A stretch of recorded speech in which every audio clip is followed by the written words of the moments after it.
राहुरी शनिशिंगणापूर रस्त्यावर पिंपरी अवघड शिवारात मंगळवारी सायंकाळी 4 वाजता टेम्पो ट्रॅव्हलर बस व रिक्षा यांच्यात झालेल्या अपघातात 3 जण जागीच ठार झाले आहेत। मिळालेल्या माहितीनुसार खाजगी टेम्पो ट्रॅव्हलर बस शनिशिंगणापूर इथे येऊन भाविकांना घेऊन राहुरीच्या दिशेने येत होती। रिक्षामध्ये 5 तरुण शिर्डीवरून शनिशिंगणापूर इथं दर्शनासाठी दिशेने चालले होते।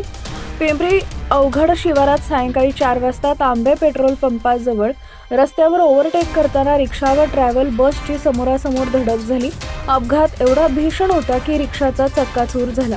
रिक्षाला वाचवण्याच्या प्रयत्नात बस रस्त्याच्या कडेला पलटी झाला।